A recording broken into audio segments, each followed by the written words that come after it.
Hi everyone, myself S. Shanti Jabrani, Assistant Professor, Department of Electronics and Communication Engineering, Rajagiri School of Engineering and Technology. Today I am going to discuss about the topic Traveling Wave Tube, Module 3 of EC 403 Microwave and Radar Engineering.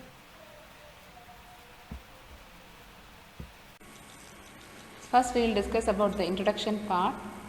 For broadband applications, helix traveling wave tube amplifiers are widely used. It proposed by Pierce and others in 1946. For high average power purposes, the coupled cavity traveling wave tubes are used. Traveling wave tube was invented in 1944 by Compner. TWT is an amplifier of microwave energy. It accomplishes this through the interaction of an electron beam and an RF circuit known as a slow wave structure. Actually, slow wave structures are specially designed circuits which is used in the microwave tubes to reduce the wave velocity in a certain direction so that the electron beam and the signal wave can interact. Traveling wave tubes are commonly used as amplifiers in satellite transponders where the input signal is very weak and the output needs to be high power. TWT transmitters are used extensively in radar systems, particularly in airborne fire control radar systems and in electronic warfare and self-protection systems. So now we will discuss about the difference between traveling wave tubes and klystrons.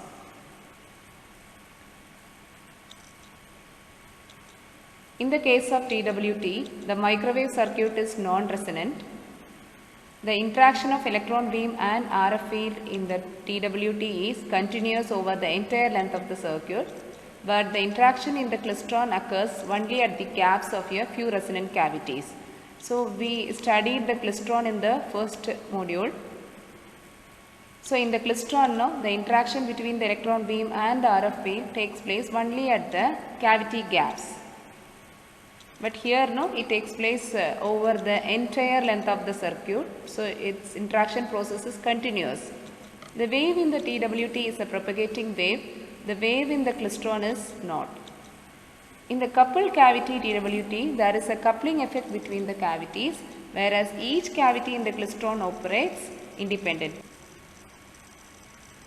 So now we will move on to the working of the traveling wave tube. A helix traveling wave tube consists of an electron beam and a slow wave structure. Electron beam is focused by a constant magnetic field along the electron beam and the slow wave structure. The commonly used slow wave structure is a helical coil with a concentric conducting cylinder. So these are the some of the types of slow wave structures.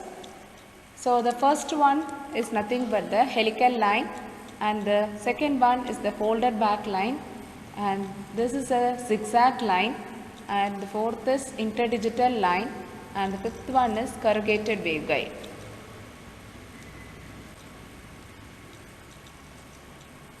Actually, regarding the slow wave structure, as the operating frequency is increased, both the inductance and capacitance of the resonant circuit must be decreased in order to maintain resonance at the operating frequency.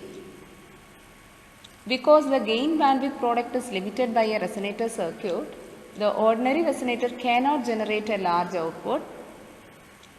So we are using several types of non-resonant periodic structures or slow wave structures.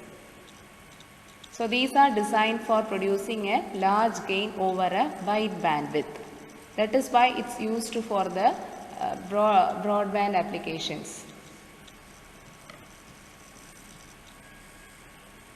And these circuits are used in the microwave tubes to reduce the wave velocity in a certain direction so that electron beam and the signal wave can interact. So the commonly used slow wave structure is a helical coil with a concentric conducting cylinder. So that is shown in this figure.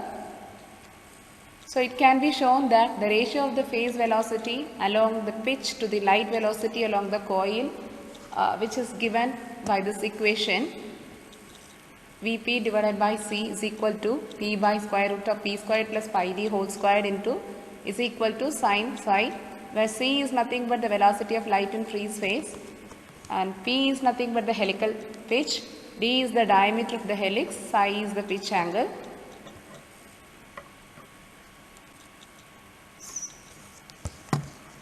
So the diagram which shows the travelling wave tubes.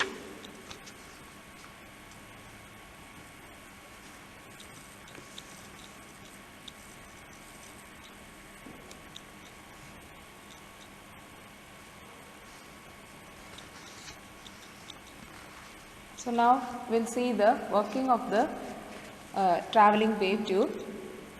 Actually this helix travelling wave tube consists of electron beam and a slow wave structure. This is slow wave structure, helical structure which is shown in the figure. The electron beam is focused by a constant magnetic field along the direction of the circuit here, along with the electron beam and the slow wave structure. So actually this is termed as a O-type travelling wave tube. So here any of the slow wave structure can be used. Here we are using a helical structure. So here the applied signal, here the signal input is applied, RF input, and RF output is taken at the other end of the helical coil. Okay, and here electronic beam focusing magnet is placed on either side of the helical coil.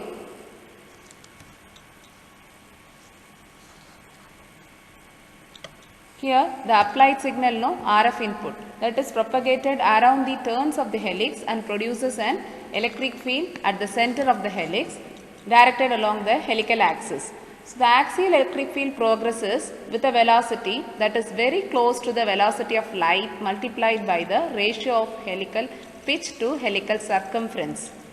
When the electrons enter the helix tube, here cathode anode setup is there, electron gun setup. So here electrons are emitted from the cathode, and when the electrons enter the helical tube, an interaction takes place between the moving axial electric field and the moving electrons. On the average, the electrons transfer energy to the wave on the helix. The interaction causes the signal wave on the helix to become larger. The electrons entering the helix at the zero field are not affected by the signal wave. Those electrons entering the helix at the accelerating field are accelerated, and those at the retarding field are decelerated.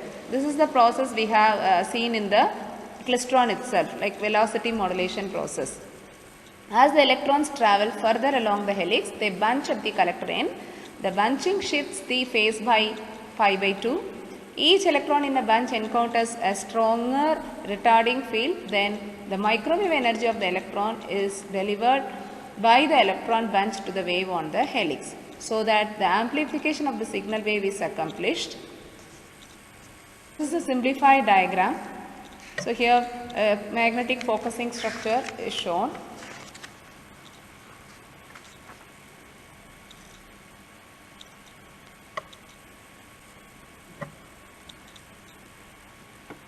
So electron gun which we are using, that produces and then accelerates an electron beam along the axis of the tube. So the surrounding static magnet provides a magnetic field along the axis of the tube to focus the electrons into a tight beam. The longitudinal helix low wave non-resonant guide is placed at the center of the tube that provides a low impedance transmission line for the RF energy within the tube. This is regarding the construction of. So already I explained. The TWT is designed with helix delay structure to slow the travelling wave down to or below the speed to the electrons in the beam. Okay. The RF signal wave injected at the input end of the helix travels down the helix wire at the speed of light, but the coil shape causes the wave to travel a much greater distance than beam. Changing the number of turns or diameter of turns in the helical wire, the speed at which RF signal wave travels in the form of axial electric field can be varied. So actually here the thing we have to concentrate is DC beam velocity of the beam is maintained slightly greater than that of the axial field. The helical delay structure has the added advantage of causing a large proportion of electric fields that are parallel to the electron beam. and provides maximum interaction between the fields and the moving electrons to form bunch. The electrons entering the helix at zero field, this already I explained. Okay, the velocity modulation process causes bunching of electrons at regular intervals of length. So why we are keeping the beam velocity greater than the field velocity?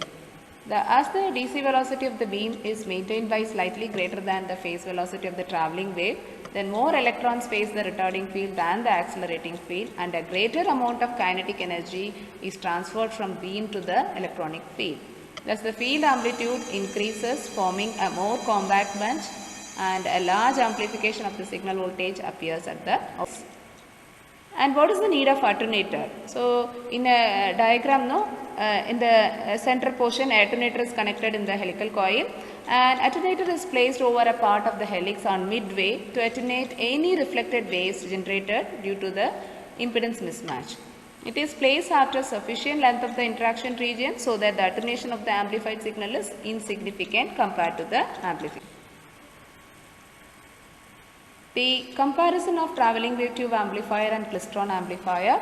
So klystron amplifier is a linear beam type tube, and TWT is also a linear beam, and klystron which uses resonant cavities for input-output circuits, TWT which uses non-resonant wave circuits such as a slow wave structure, and klystron is a narrow band device, TWT is a wide band device. And coming into the amplification process, the slow wave structure of the helix is actually characterized by the Brillonian diagram. The phase shift per period of the fundamental wave on the structure, we can write theta 1 equal to beta naught into L, and beta naught is nothing but omega by V naught is the phase constant of the average beam velocity. Then we are writing the DC transit time, that is L by V naught, and the phase constant of the nth harmonic can be written like this, beta naught plus 2 pi. So in the previous equation, the axial phase harmonic phase velocity is assumed to be synchronized with the beam velocity for possible interactions between the electron beam and electric field. In practice, already I mentioned DC velocity of electron is adjusted to be slightly greater than the axial velocity of the wave for energy transfer. When a signal voltage is coupled into the helix, the axial electric field exerts a force on the electrons as a result of relationship F equal to minus EE.